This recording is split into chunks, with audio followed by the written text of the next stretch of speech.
Good afternoon बच्चों। कैसे हैं आप सब? उम्मीद करता हूं आप सभी अच्छे होंगे। मैं धनंजय कुमार, जिला शिक्षा विभाग गोपालगंज के ऑफिशियल यूट्यूब चैनल पर आपका हार्दिक स्वागत करता हूं। बच्चों, पिछले क्लास में हम लोगों ने डिस्पर्सन ऑफ लाइट, प्रकाश का वर्णविक्षेपण पर आधारित घटना रेनबो फॉर्मेशन, इंद्रधनुष किस प्रकार बनता है, उसके क्या क्या कंडीशंस हैं, है ना, वो सब हम लोगों ने विस्तृत चर्चा कर लिया था। अब इसी कड़ी में हम लोग आगे बढ़ेंगे और अगला टॉपिक है इसी चैप्टर का वायुमंडलीय अपवर्तन।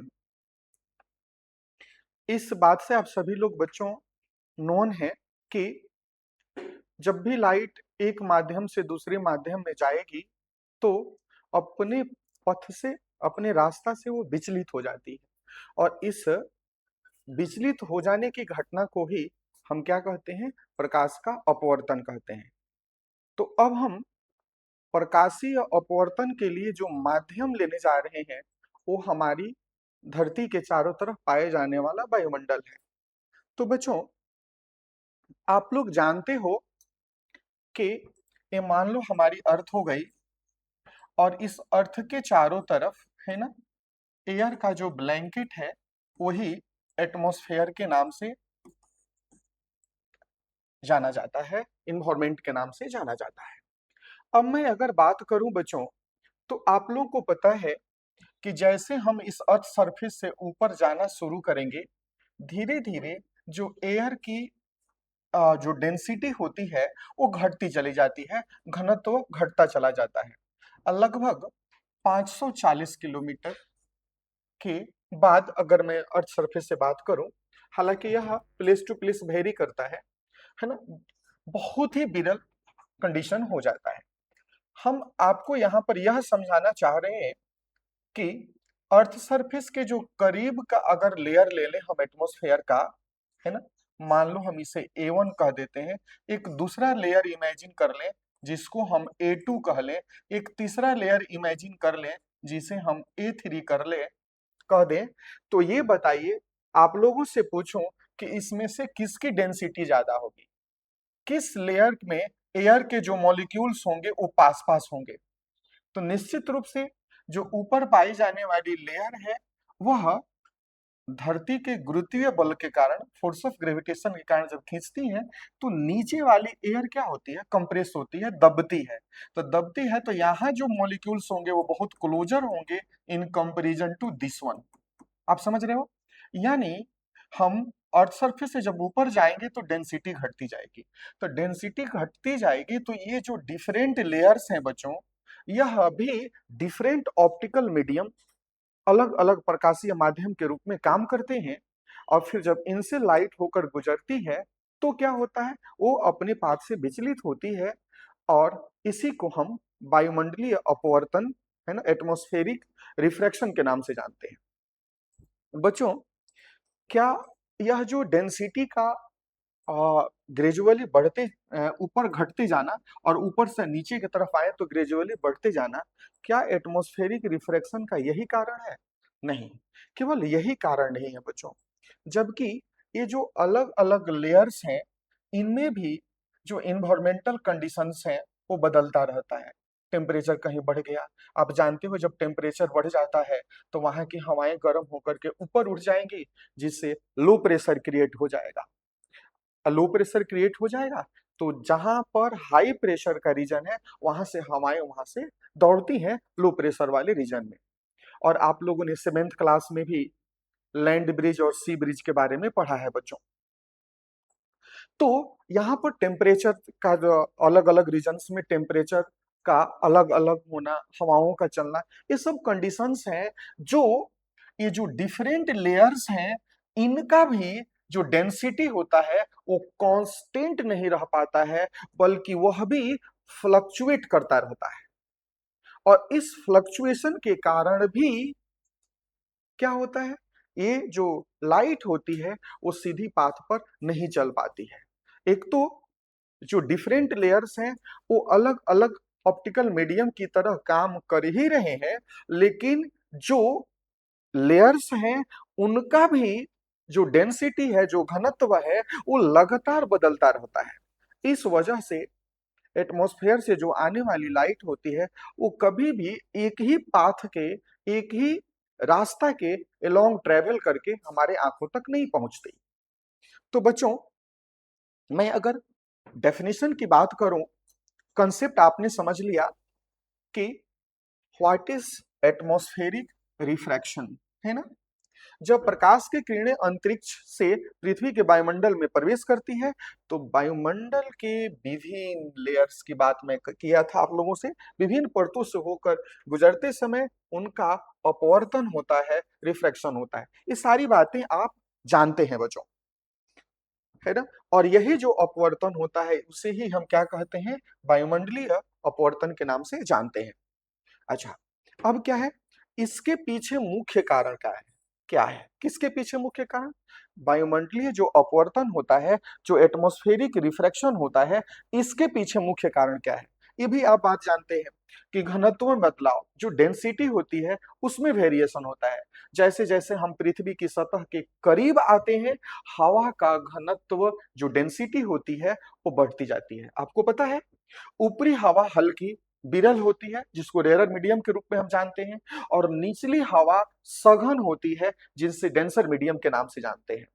ठीक है बच्चों, तो ये वही बातें हैं जो आप सब अच्छे तरीके से जानते भी हो और समझते भी हो। अब आगे बढ़े बच्चों, तो कहता है कि एक और फैक्टर इसमें आ गया कि हवा का जो तापमान है वो लगातार बदलते रहता है, जिससे जिससे वायुमंडल का जो अपवर्तनांक है, अलग अलग जो लेयर्स थी, उनकी जो घनत्व था, उनकी जो डेंसिटी थी, वह भी बदलती रहती है।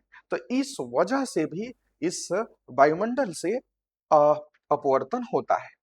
तो चलिए फिर हम अगले स्लाइड की तरफ बढ़ते हैं, देखते हैं। अब जो हम लोगों ने समझा उसको इस फिगर के माध्यम से, इस डायग्राम के माध्यम से समझने का प्रयास करेंगे। जैसे मान लीजिए बच्चों, यहाँ पर ये हमारी अर्थ सरफेस हो गई, ये एक मकान, ये आपका एक मकान हो गया, यहाँ पर एक ट्री है। अब जब ये, अगर लाइट यहाँ से, ठीक है, अगर ये जा रहा है एटमॉस्फेयर में, तो आप जानते हो कि हमारी अर्थ सरफेस के करीब वाले लेयर्स में डेंसिटी ज्यादा होगी, यहाँ डेंसिटी कम होगी, और इससे भी कम डेंसिटी यहाँ होगी। आपको पता है, जब नीचे आएंगे तो डेंसिटी बढ़ेगी, जब ऊपर जाएंगे तो डेंसिटी घटेगी। तो अब क्या होता है, इसी डेंसिटी में, इसी घनत्व में बदलाव के कारण ये जो लाइट होती है सीधा नहीं जा पाती, बल्कि एक कर्वियल पाथ के अलोंग जाती है, एक कर्व पाथ पर जाती है, एक कर्व रास्ते पर जाती है ना। और यह किस कारण से हुआ, तो यह वायुमंडलीय अपवर्तन के कारण हुआ। अगर ये अपवर्तन नहीं होता तो ये लाइट लगभग सीधे गई होती, और अपवर्तन के कारण क्या हो गई, देख रहे हैं कि लाइट कर्व होकर के जा रही है बच्चों। यहाँ पर आप देखेंगे कि ये हमारी अर्थ हो गई, हमारी पृथ्वी हो गई, और इस पृथ्वी पर जो करीब का वायुमंडल का जो लेयर है ना, उसका रिफ्रैक्टिव इंडेक्स N1 है, उसके बाद वाला का N2 है, उसके बाद वाला का हमने N3, तीन मेजर रीजन्स में हमने, तीन बड़े क्षेत्रों में हमने बांट दिया। इसको हटाइए आप लोग। अब बच्चों, मैं आपसे प्रश्न करता हूं कि ये बताइए, refractive index N1 N2 N3, इसमें किसका वैल्यू जो है, किसका जो मान है वो ज्यादा होगा। तो पिछले क्लास में जब हम लाइट पर चर्चा कर रहे थे, लाइट चैप्टर पर बातें कर रहे थे, तो हमने बताया था कि जो डेंसिटी होती है, मैं ऑप्टिकल डेंसिटी की बात कर रहा हूं, जो ऑप्टिकल डेंसिटी होती है वो डायरेक्टली प्रोपोर्शनल होती है रिफ्रैक्टिव इंडेक्स के।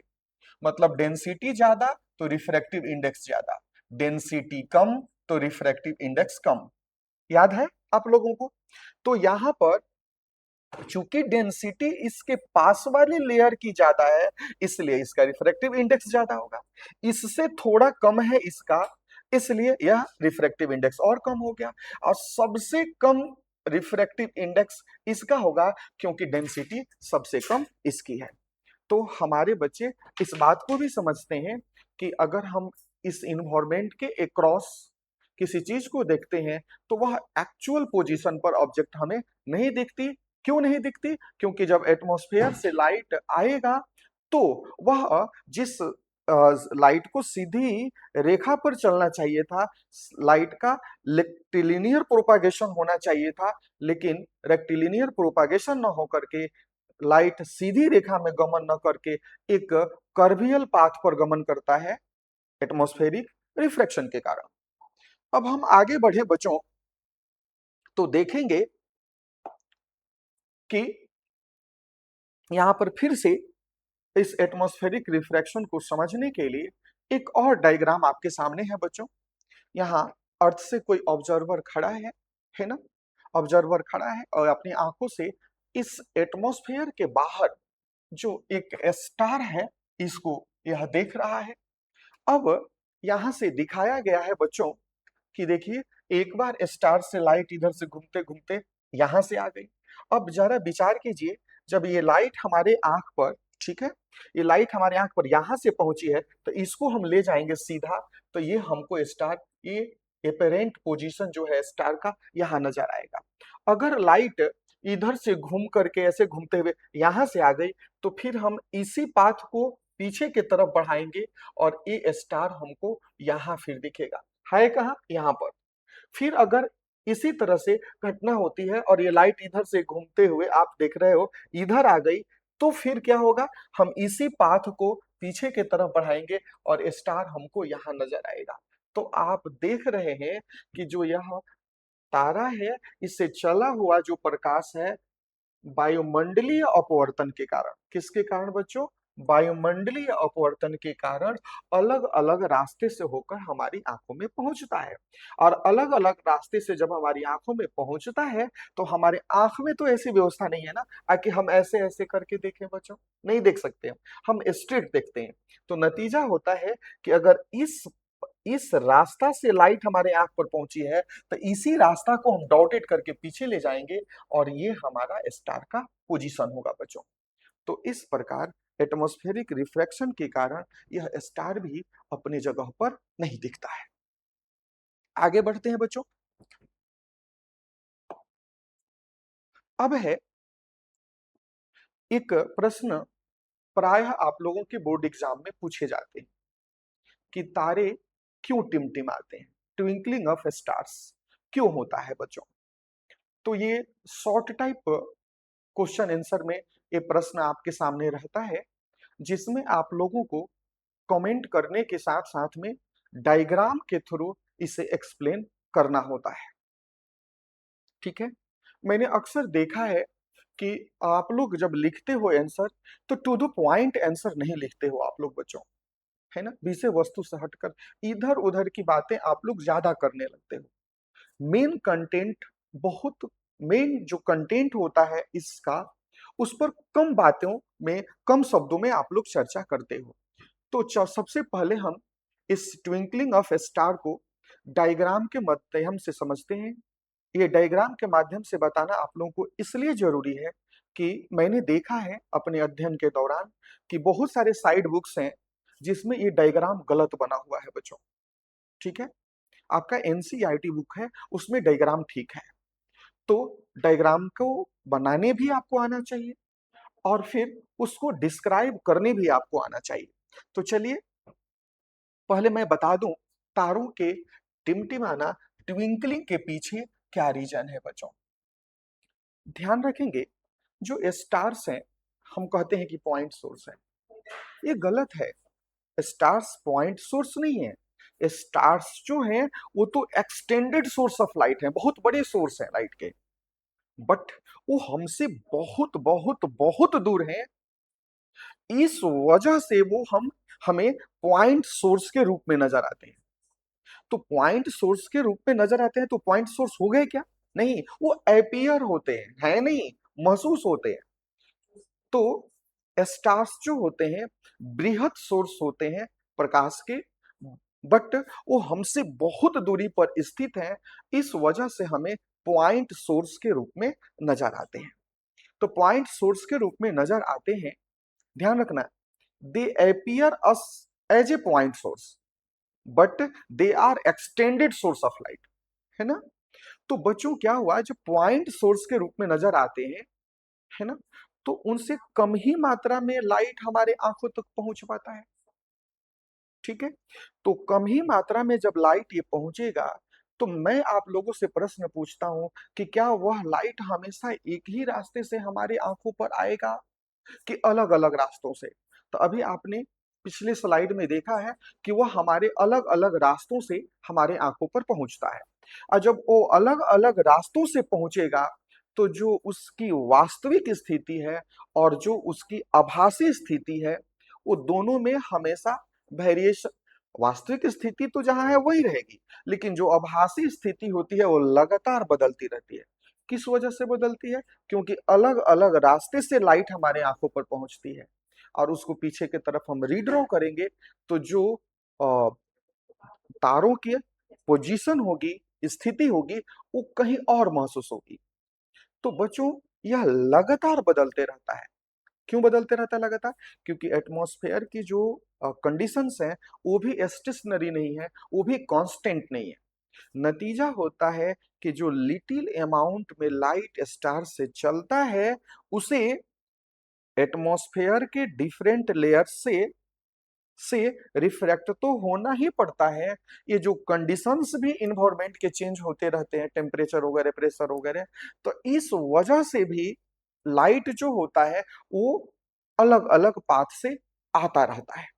मतलब थोड़ी अमाउंट में आते हुए लाइट को इस इन्वायरमेंट के changing refractive index, changing density जो होती है, उससे सफर होना पड़ता है। और उस सफर होने के कारण कई बार तो हमारे आंखों पर लाइट नहीं पहुंचती है ना, तो कुछ समय के लिए हम देखते ही नहीं है। कुछ बार अगर मान लीजिए कि अगर 10 लाइट रेज पहुंच रही हैं, तो कई बार 5 पहुंचती हैं, कई बार 15 पहुंचती हैं। तो इससे स्टार्स का जो ब्राइटनेस होता है वो भी कम बेस होता रहता है ना। तो ये सब कॉलेक्टिवली स्टार्स को कौन सा इफेक्ट दे देते हैं? तो ट्विंकलिंग इफेक्ट दे देते हैं, जिसे हम लोग टिमटिमाना बोलते हैं। आई होप क्लियर हो गया। क्या बोलेंगे हम? जब नोट्स लिखना होगा तो हम क्या लिखेंगे कि जो स्टार्स हैं वो एक्सटेंडेड सोर्स ऑफ लाइट है, बृहद सोर्स ऑफ लाइट है, लेकिन वो हमसे बहुत दूर होने के कारण हमें पॉइंट सोर्स के रूप में नजर आते हैं।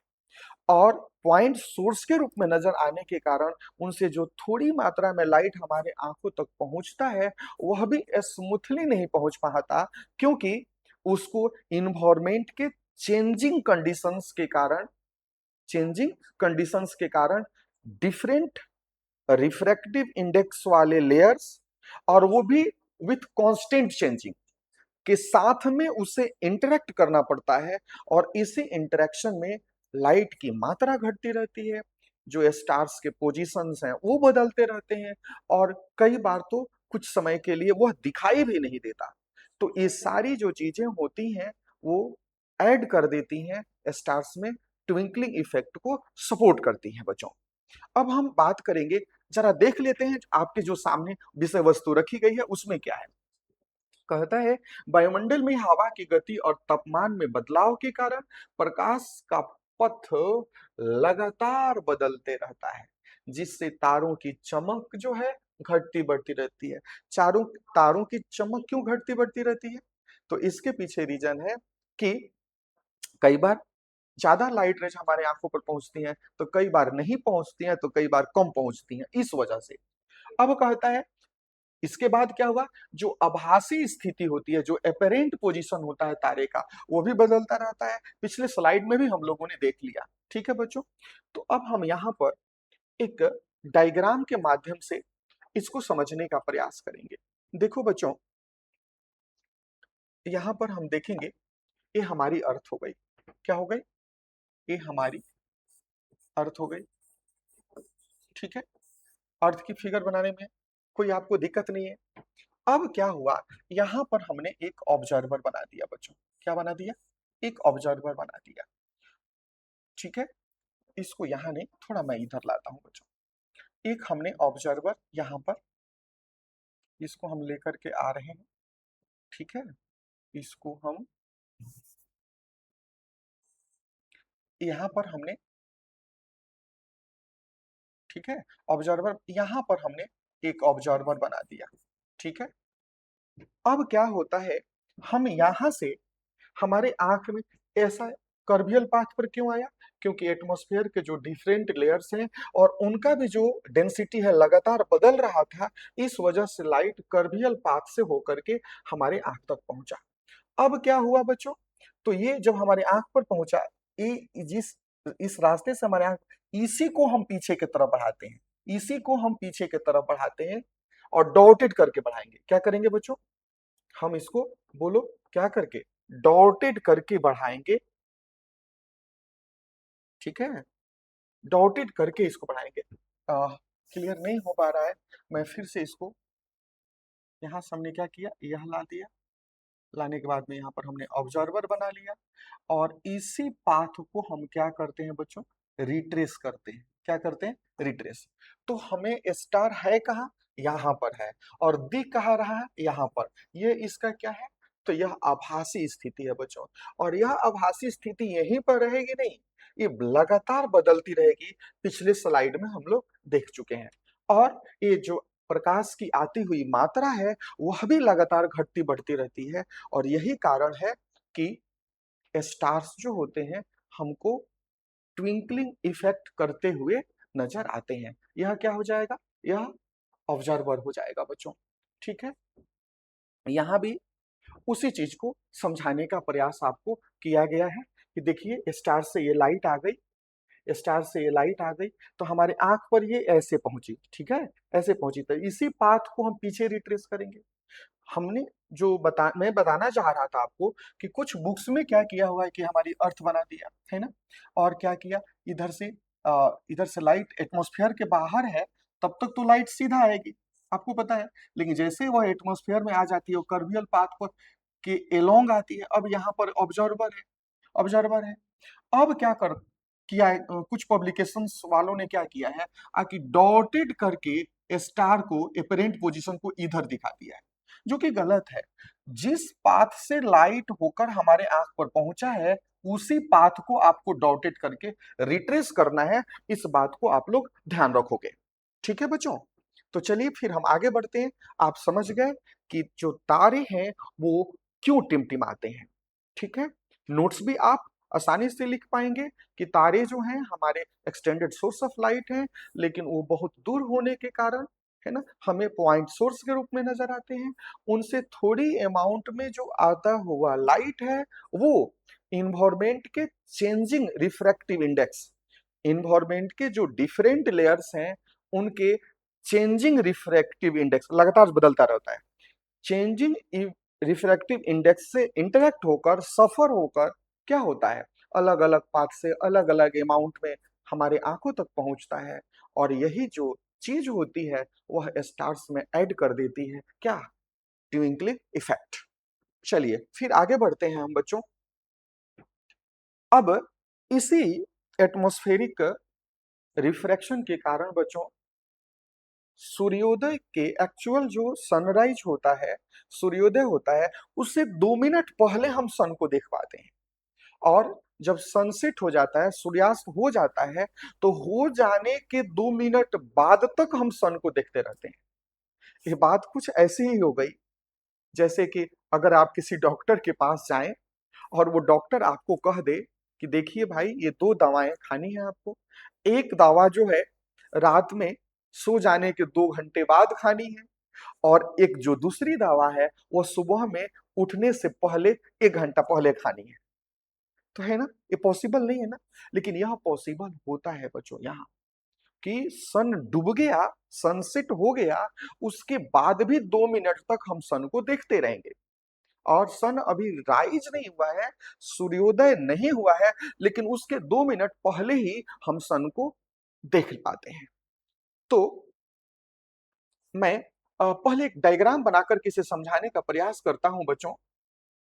तब अब देखिए होता क्या है, मैं एक जो रेडीमेड डायग्राम है इस पर बाद में आता हूं, पहले हम एक अपना डायग्राम बना करके आपको समझाता हूं बच्चों। होता क्या है कि ये हमारी अर्थ हो गई। ठीक है, ये हमारी अर्थ हो गई, और यह हमारा, है ना, होराइजन हो गया। और बच्चों, ये हमारा एटमॉस्फेयर हो गया, ठीक है। तो जस्ट बिफोर सनराइज और सनसेट, जो यहाँ पर ये क्या है, हमारा होराइजन है। क्या है, होराइजन है। ये सन जो होता है होराइजन के नजदीक होता है। सन कहाँ होता है बच्चों, होराइजन के नजदीक होता है, ठीक है। अब क्या हुआ, जब जो लाइट इधर जा रही है उससे मेरा कोई कंसर्न नहीं है। हम एज ए ऑब्जर्वर मान लीजिए यहाँ पर है, हम एज ए ऑब्जर्वर, है ना, प्रेक्षक, हम यहाँ पर हैं बच्चों। अब क्या होता है, एक्चुअल में जब ये होराइजन के नीचे है तो सनराइज नहीं हुआ है। अब क्या हुआ कि जो लाइट अब इधर चलती है बच्चों, एक लाइट रे इधर चली, तो ये चलने के बाद एटमॉस्फेरिक रिफ्रैक्शन के कारण ये कर्बियल पाथ पर ट्रेवल करके ये ऐसे आ जाती है। और जब ये ऐसे आएगी बच्चों, तो हमारी आंख में सीधा देखने की व्यवस्था बनी हुई है। अब इसी को हम क्या करेंगे, पीछे ले जाएंगे डॉटेड करके। तो ये सन हमको कहाँ दिखाई देने वाला है बच्चों, ये सन हमको यहाँ दिखाई देने वाला है, ठीक है। ये सन हमको कहाँ दिखाई देने वाला है, ये सन हमको यहाँ दिखाई देने वाला है। जबकि सन का वास्तविक पोजीशन कहाँ है, होराइजन के नीचे है, ठीक है। और यह क्यों हुआ, तो एटमॉस्फेरिक रिफ्रैक्शन के कारण सनलाइट जो है वो कर्वियल पाथ पर चलते हुए पहुंच गई, लेकिन हमारे आंखों में सीधा देखने की व्यवस्था होती है। तो अभी इसको होराइजन पर पहुंचने में अभी 2 मिनट्स का टाइम लगने वाला है बच्चों। कितना, 2 मिनट्स का टाइम लगने वाला है। और फिर, है ना, ये हमें है यहाँ पर लेकिन दिख रहा है वहां पर। क्यों दिख रहा है, तो एटमॉस्फेरिक रिफ्रैक्शन के कारण हो रहा है। ठीक यही सिचुएशन जब हम इस तरफ जाएंगे बच्चों सनसेट के लिए, है ना, तो यहाँ भी होराइजन क्रिएट कर दिया। तो जब सन आ जाता है होराइजन के नीचे, फिर भी इधर से लाइट चल करके, ठीक है बेटा, कर्बियल पाथ के अलोंग चल करके ऑब्जर्वर पर पहुंच जाती है। सन पहुंच गया है यहाँ पर, लेकिन फिर भी हमको ये कहाँ नजर आता है, यहाँ पर नजर आता है। तो आप समझ गए कि सनराइज होने के 2 मिनट पहले मतलब एडवांस सनराइज, और 2 मिनट बाद मतलब डिलेड सनसाइट, डिलेड सनसेट कंडीशन में हम सन को कैसे देख पाते हैं। उसी चीज को यहाँ पर इस डायग्राम से भी समझाने का वही चीज प्रयास किया गया है कि यहाँ अगर होराइजन है बच्चों, तो होराइजन के नीचे कहाँ है, ये सन है। और फिर ये लाइट कर्बियल पाथ के अलोंग, ये बहुत कर्व नहीं दिखाया गया है, ये कर्बियल पाथ के अलोंग चल करके यहाँ पहुंच गई। और इसी पाथ को हमने क्या किया, रिट्रेस किया, तो हमें सन कहाँ दिखाई दे रहा है, यहाँ दिखाई दे रहा है, ठीक है बच्चों। तो चलिए हम आगे बढ़ते हैं। इसके बाद में आगे बढ़ेंगे बच्चों हम लोग। अब अ, इसके बाद का जो टॉपिक है, एक्चुअली जो आप देख रहे थे पिछले स्लाइड, तो मैंने यह प्लानिंग नहीं किया था कि आप लोगों को critical angle, total internal reflection या इंटरनल रिफ्लेक्शन के बारे में उतनी डिटेल चर्चा करेंगे, इसलिए जो फिक्स टारगेट था उसको मैं अचीव नहीं कर पाया था। यह टॉपिक पहले ही कंप्लीट हमें कर लेना चाहिए था, है ना। इसीलिए आप लोग यहाँ देखोगे तो ये बातें आप लोगों के सामने है बच्चों। अब हम अगला जो टॉपिक है इस चैप्टर में, स्कैटरिंग ऑफ लाइट है। क्या है बच्चों, स्कैटरिंग ऑफ लाइट है। इस पर हम लोग डिटेल चर्चा करेंगे। आप सबके बुक्स में जो बातें लिखी गई हैं, जिस रूप में लिखी गई हैं, आप लोग जब सेल्फ स्टडी करते हो तो वो बातें थोड़ी कम समझ में आती हैं आप लोगों को। लेकिन मैं उम्मीद करता हूं कि मेरे इस लेक्चर के बाद में आपको इसमें कहीं भी परेशानी नहीं होगी, है ना, इस स्कैटरिंग ऑफ लाइट में, जिसे हम लोग प्रकाश का प्रकीर्णन कहते हैं। क्या कहते हैं, प्रकीर्णन, स्कैटरिंग ऑफ लाइट, ठीक है बच्चों। पहले समझते हैं एक्चुअली होता क्या है प्रकीर्णन। तो बच्चों आ, सोचिए कि ये लाइट जा रही है ना, ये लाइट रे जा रही है, और इसके रास्ते में, किसके रास्ते में, इस लाइट के रास्ते में, मैं एक काम करता हूँ, एक और कलर ले लेता हूँ, आपको समझाना थोड़ा आसान रहेगा।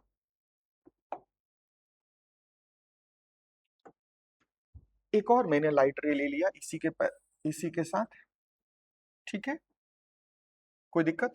अब क्या हुआ, ये लाइट रे किसी जब लाइट रे के रास्ते में, किसके रास्ते में, प्रकाश के रास्ते में कोई ऐसा पार्टिकल मिलता है जिस पार्टिकल का डायमीटर, क्या बच्चों, डायमीटर, इस आती हुई लाइट मतलब आपतित किरण, इंसिडेंट लाइट,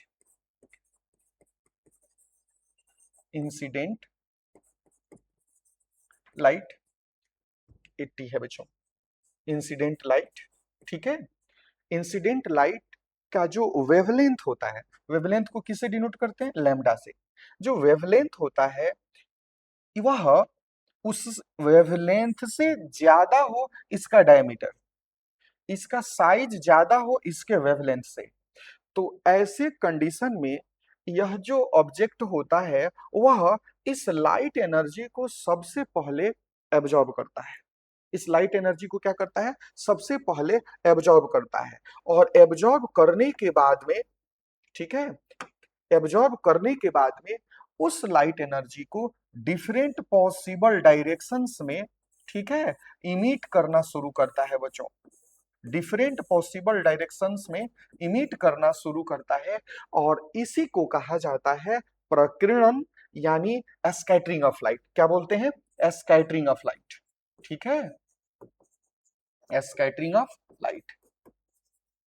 तो स्कैटरिंग ऑफ लाइट का मुख्य रीजन हमारे बच्चों ने क्या समझा, कि जब प्रकाश के रास्ते में, है ना, कोई ऐसा पार्टिकल मिलता है जिस पार्टिकल का साइज, व्यास, इंसिडेंट लाइट मतलब आपतित किरण के प्रकाश के वेवलेंथ से बड़ा होता है, तो उस कंडीशन में जब ये लाइट उस पार्टिकल पर स्ट्राइक करती है, टकराती है, तो क्या होता है कि सबसे पहले वो पार्टिकल लाइट एनर्जी को एब्जॉर्ब करते हैं, अवशोषित करते हैं, और एब्जॉर्ब करने के बाद में डिफरेंट पॉसिबल डायरेक्शंस में, हर डायरेक्शंस में इमिट करना शुरू करते हैं, रिलीज करना शुरू करते हैं, और इसी घटना का नाम क्या दे दिया जाता है, स्कैटरिंग ऑफ लाइट। क्लियर है? दो चीजें ध्यान रखनी है कि ये जो लाइट, इंसिडेंट लाइट है, आपतित प्रकाश है, इसका वेवलेंथ कम होना चाहिए, और फिर जो स्कैटरर है, जो प्रकीर्णन करने वाला मटेरियल है, उसका साइज क्या होना चाहिए, बड़ा होना चाहिए, ठीक है, तब यह बात होती है। चलिए आगे देखते हैं, एक प्रकीर्णन की परिभाषा यहां भी दी हुई है, और जो मैंने समझाया है उसके माध्यम से भी आप खुद परिभाषित कर सकते हो, कमेंट कर सकते हो। जब प्रकाश की किरण वायुमंडल में उपस्थित धूल, धुएं, जल की सूक्ष्म बूंदों तथा अन्य सूक्ष्म कणों से टकराकर विभिन्न दिशाओं में फैल जाती है ना, तो इस घटना को प्रकाश का प्रकीर्णन, स्कैटरिंग ऑफ लाइट कहते हैं। मुख्य तथ्य, सूर्य के प्रकाश में कितने रंग होती हैं, 7 रंग होती हैं। एक और बात, नीले रंग का जो तरंगदैर्ध्य होता है, वेवलेंथ सबसे कम होता है, ऐसा नहीं है, नीले से भी कम होता है, किसका, वॉयलेट का, आपने वो याद किया है?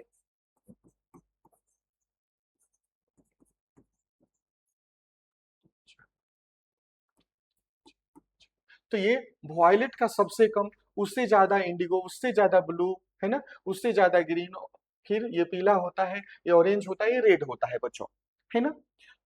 अब ये तो फिर हमने क्यों लिखा है, प्रश्न आ रहा होगा कि सबसे कम, है ना, किस सेंस में लिखा है। जैसे ही हम अगली स्लाइड पर पढ़ेंगे तो इस सबसे कम पर भी चर्चा करेंगे कि ऐसा क्यों लिखा हुआ है, ठीक है। लाल रंग का जो तरंगदैर्ध्य होता है वो सबसे अधिक होता है, हाँ इसमें कोई डाउट नहीं, रेड का तरंगदैर्ध्य सबसे अधिक होता है, और इसका प्रकीर्णन सबसे कम होता है। इस कंसेप्ट को जरा समझे बच्चों, तो जो एटमॉस्फेयर में पाए जाने वाले गैसियस मॉलिक्यूल्स हैं, अनबर्न्ड हाइड्रोकार्बन पार्टिकल्स हैं, या वाटर ड्रॉपलेट्स हैं छोटे छोटे, तो उनका साइज कुछ इस प्रकार है कि जो जो लाइट शॉर्टर वेवलेंथ की है, कम वेवलेंथ वाली है, उनसे इनका साइज बड़ा है, तो इसलिए ये पार्टिकल्स इन किरणों को एब्जॉर्ब कर ज्यादा स्कैटर करते हैं, इन कंपेरिजन टू उस लाइट को जिसका वेवलेंथ ज्यादा है। और मैं बात करूं बच्चों, तो आप देखेंगे कि शॉर्टर वेवलेंथ के इंड में, किसके? शॉर्टर। शॉर्टर वेवलेंथ की शुरुआत कहाँ से हो रही है? वॉयलेट से। देखो ना, मैं एक बार क्लियर डायग्राम बना करके आपको समझा दूं। देखिए इधर है क्या? एक मिनट बच्चों। जैसे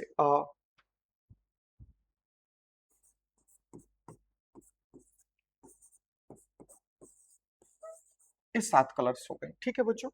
तो यहाँ पर हम देखेंगे कि 3 कलर यह है, और ये 3 कलर, सॉरी, ये 3 कलर यह है, और यहाँ पर एक कलर हो गए ग्रीन, है ना? 3 ऊपर 3 नीचे। हमारे बच्चे जानते हैं बच्चों कि ये ये लाइट है, इनका वेवलेंथ ज्यादा है, यानी लॉन्गर वेवलेंथ वाली लाइट है। और ये जो है ऊपर वाली जो 3, ये शॉर्टर वेवलेंथ वाली लाइट है, ठीक है। अब क्या होता है कि शॉर्टर वेवलेंथ शुरू कहां से हुआ? वॉयलेट लाइट से, और कहां खत्म हो गया? ब्लू लाइट पर। कहां खत्म हो गया? ब्लू लाइट पर। तो अब अगर हमारी अर्थ की बात करें, तो जो एटमॉस्फेयर के जो डिफरेंट लेयर्स हैं बच्चों, उस डिफरेंट लेयर्स में सबसे ज्यादा स्कैटरिंग किसका होगा? ऊपर वाले लेयर में वॉयलेट का, फिर उसके बाद किसका? इंडिगो का। तो और ये जो ब्लू लाइट होता है वो क्या हो जाता है? वो पहुंच जाता है थोड़ा इसका, इन दोनों के कंपैरिजन में इसका स्कैटरिंग कम होता है। क्यों कम होता है? क्योंकि इसका वेवलेंथ इन दोनों से ज्यादा होता है। जिसका वेवलेंथ ज्यादा है उसका स्कैटरिंग कम होगा। तो इन दोनों में, शॉर्टर वेवलेंथ में, इन दोनों में सबसे ज्यादा वेवलेंथ किसका है? ब्लू का। इसलिए ब्लू का स्कैटरिंग कम होता है। कहां आकर ज्यादा होता है? अर्थ सरफेस के करीब वाले लेयर में जाकर के ज्यादा होता है। तो वही मैंने वहां पर लिखा था कि रेड का जो स्कैटरिंग होता है वो सबसे कम होता है, और इसमें इसमें सबसे ज्यादा होता है ब्लू का।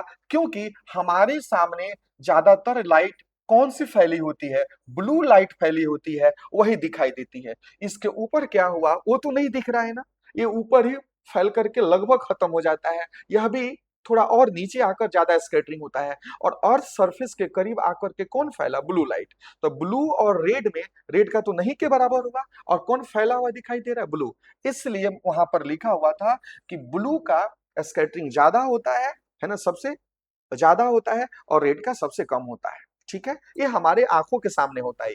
ये दोनों अपरोक्ष रूप से ये हमारे करीब के लेयर जो है एटमॉस्फेयर के, उसके ऊपर वाले लेयर्स में होता है बच्चों। तो चलिए हम फिर आगे बढ़ते हैं। तो तो अब क्या हुआ बच्चों? तो ये आप लोगों ने देख लिया, ठीक है। अब हम आगे बढ़े।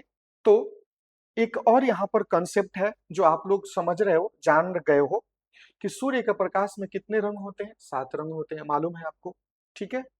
और नीले रंग का तरंगदैर्ध्य सबसे कम होता है। किस सेंस में सबसे कम होता है? आप जान गए हो, है ना। और यह सबसे अधिक प्रकीर्णित, स्कैटर्ड होता है। इसी ज्यादा प्रकीर्णन के सेंस में ही कह दिया कि सबसे कम वेवलेंथ है, ठीक है। और लाल रंग का तरंगदैर्ध्य सबसे अधिक होता है, इसलिए इसका प्रकीर्णन क्या होता है? सबसे कम होता है। अब इसको एक्सपेरिमेंटली एक फॉर्मूला के रूप में एक साइंटिस्ट थे जिनका नाम था रेले। आप लोग को थोड़ा अजीब लग रहा होगा, लेकिन स्पेलिंग है रे, और LEIGH है बच्चों, है ना, रेले। इन्होंने क्या किया था बच्चों? कि यह बताया था, ठीक है, यह बताया था कि जो स्कैटरिंग होता है, अगर स्कैटरिंग को थोड़ी देर के लिए हम एस से डिनोट कर लें आपको आसानी से समझाने के लिए, तो उन्होंने बताया था कि यह जो स्कैटरिंग होता है वह इनवर्सली प्रोपोर्शनल होता है लैम्डा के पावर 4 के, है ना। इसे रेले लॉ के नाम से भी जाना जाता है। यानी जिसका जिसका वेवलेंथ जितना ज्यादा होगा उसका स्कैटरिंग उतना कम होगा, है ना। और ध्यान रहे, ये आपको लैम्डा के पावर 4 के रूप में है। मतलब इसके ज्यादा बढ़ने से बहुत बहुत ज्यादा घट जाता है कौन? स्कैटरिंग। और इसके ज्यादा वेवलेंथ के ज्यादा घटने से यह स्कैटरिंग बहुत बहुत ज्यादा बढ़ जाता है। एक आपके एनसीईआरटी बुक में एक यहाँ पर और कंसेप्ट दिया हुआ है बच्चों, वो ये है कि जो रेड लाइट होता है इसका वेवलेंथ 1.8 टाइम्स ज्यादा है ब्लू लाइट से। ध्यान देना, ब्लू लाइट का जो वेवलेंथ होता है ना, उस वेवलेंथ से, है ना, उस वेवलेंथ से मल्टीप्लाई कर दें हम, मल्टीप्लाइड बाई दिस, तो रेड का निकल जाएगा। अगर इसको हम अप्रोक्स 2 मान लें, क्या मान लें, अप्रोक्स 2 मान लें, किसका वेवलेंथ, रेड का वेवलेंथ अप्रोक्स 2 मान लें, तो कहता है, अभी आप लोगों ने फॉर्मूला देखा, तो अगर हम ब्लू का स्कैटरिंग, चूंकि वेवलेंथ ज्यादा है तो स्कैटरिंग इसका कम होगा और इसका स्कैटरिंग ज्यादा होगा। तो अगर हम स्कैटरिंग निकालना चाहें बच्चों, तो यह देखेंगे स्कैटरिंग डायरेक्टली प्रोपोर्शनल टू 1, और ये कितना, लगभग 2 गुना है ना, क्या बच्चों, 2 गुना है। तो 2 गुना है तो 2 लैम्डा का पावर 4 हो गया। तो बच्चों यहाँ पर इसको हम सॉल्व करें तो क्या मिलेगा, 2 का पावर 4 करेंगे तो कितना हो जाएगा, यहाँ डायरेक्टली प्रोपोर्शनल रहने दो, है ना, 2 के पावर 4 करेंगे तो ये 1 बाई 16 हो जाएगा और लैम्डा का पावर 4 रह जाएगा। यानी बच्चों 16 टाइम्स कम स्कैटरिंग होता है किसका, रेड लाइट का, और 60 टाइम्स कम होता है, मतलब 16 टाइम्स ज्यादा स्कैटरिंग होता है किसका, ब्लू लाइट का। क्लियर हो गया इससे? तो यह बात भी आप लोगों ने समझ लिया बच्चों। अब हम आगे बढ़े तो देखेंगे कि वही बात आपके सामने रखी गई है कि जो रेले थे उनका जो स्कैटरिंग का फॉर्मूला है वो क्या कहता है ना, रेले का प्रकीर्णन नियम, है ना, क्या कहता है कि प्रकीर्णन की जो मात्रा होती है तरंगदैर्ध्य के चौथे घात, है ना, के व्युत्क्रमानुपाती होती है, इनवर्सली प्रोपोर्शनल होती है। यानी scattering is inversely proportional to lambda 4 बच्चों, लैम्डा 4 के इनवर्सली प्रोपोर्शनल होती है ना, जहां लैम्डा क्या है, प्रकाश का तरंगदैर्ध्य है। और हमारे बच्चों ने क्या जाना कि बच्चों ने क्या समझा कि रेड का जो वेवलेंथ होता है, रेड लाइट का जो वेवलेंथ होता है वो लगभग 2 टाइम्स होता है किसके, wavelength of light of blue colour के, किस कलर के, ब्लू कलर के। तो इस वजह से जो इसका स्कैटरिंग होता है किसका, रेड कलर का जो स्कैटरिंग होता है वह क्या होता है, 16 टाइम्स कम होता है, 16 टाइम्स कम होता है किसका, रेड का, यानी 16 टाइम्स ज्यादा होता है ब्लू कलर का। इसका हम सिग्निफिकेंस, या यूं कहूं को ये कहें कि उसका इंपॉर्टेंस हम आगे वाले पार्ट में देखेंगे बच्चों। ठीक है, अब हम आगे बढ़ते हैं। यहां पर प्रकाश का प्रकीर्णन, है ना, एक 3D इमेज के माध्यम से आपको समझाने का प्रयास किया गया है। कि देखा आपने कि ये लाइट आ रहा है ना, और ये स्कैटरर पर पड़ गया, और पड़ने के बाद में क्या हुआ बच्चों, कि यह पार्टिकल अगर लाइट एनर्जी को एब्जॉर्ब कर ले, क्या कर ले, लाइट एनर्जी को एब्जॉर्ब कर ले, और एब्जॉर्ब करके डिफरेंट पॉसिबल डायरेक्शंस में, है ना बच्चों, अगर इमिट करना शुरू कर दे, तो इसी घटना का नाम क्या हो जाता है, एटमॉस्फेरिक रिफ्रैक्शन हो जाता है, और वो एटमॉस्फेयर स्कैटरिंग ऑफ लाइट के नाम से हम लोग जानना शुरू कर देते हैं। अब यहाँ पर एक बात और समझेंगे कि बच्चों हम एक जार ले लें, एक बीकर ले लें, और बीकर में एक ट्रू सॉल्यूशन रख लें। ट्रू सॉल्यूशन जैसे मान लो हमने पानी लिया, उसमें 2 चम्मच नमक डाल करके घोल दिया। घोलने के बाद में अब अगर हम बीम ऑफ लाइट डालते हैं, क्या करते हैं, बीम ऑफ लाइट डालते हैं, तो उस कंडीशन में लाइट चला जाएगा, लेकिन इसमें जो पाथ होगा, वो लाइट का जो पथ होगा, जो रास्ता होगा, वो हमें दिखाई नहीं देगा, विजिबल नहीं होगा। अब हम क्या करते हैं कि इस ट्रू सॉल्यूशन को हटा देते हैं और यहाँ पर कोई कोलॉइडल सॉल्यूशन ले लेते हैं। आपने 9th में पढ़ा है कोलॉइड के मेरे जो कॉमन एग्जांपल्स होते हैं, उसमें आपका यूरिन हो जाता है, मिल्क हो जाता है बच्चों, ब्लड हो जाता है। है ना? तो ये क्या हुआ कि कोई कोलॉइडल सॉल्यूशन ले लेते हैं और कोलॉइडल सॉल्यूशन लेकर के इसी एक्सपेरिमेंट को फिर से रिपीट करेंगे और रिपीट करेंगे तो हम देखेंगे कि उस केस में ये अंदर भी लाइट जाता हुआ दिख जाता है। अब प्रश्न आता है कि पहले अंदर में लाइट जाता हुआ नहीं दिखा, अब कैसे दिख गया? तो बच्चों, आप लोग पढ़ चुके हो, समझ चुके हो कि ट्रू सॉल्यूशन के जो पार्टिकल्स होते हैं, सॉल्यूट पार्टिकल्स, उनका साइज बहुत छोटा होता है और साइज बहुत छोटा होने के कारण वो लॉन्गर वेवलेंथ लाइट वाली लाइट, क्यों? क्योंकि इनका साइज बहुत छोटा है। तो सब लाइट का वेवलेंथ लगभग बड़ा होता है इनसे। नतीजा ये होता है कि वो स्कैटर नहीं कर पाते हैं और स्कैटर नहीं कर पाते हैं तो यहां से लाइट हमारे आंख पर नहीं आती। यहां से हमारे आंख पर लाइट नहीं आती, इसलिए यह रास्ता दिखाई नहीं देता है।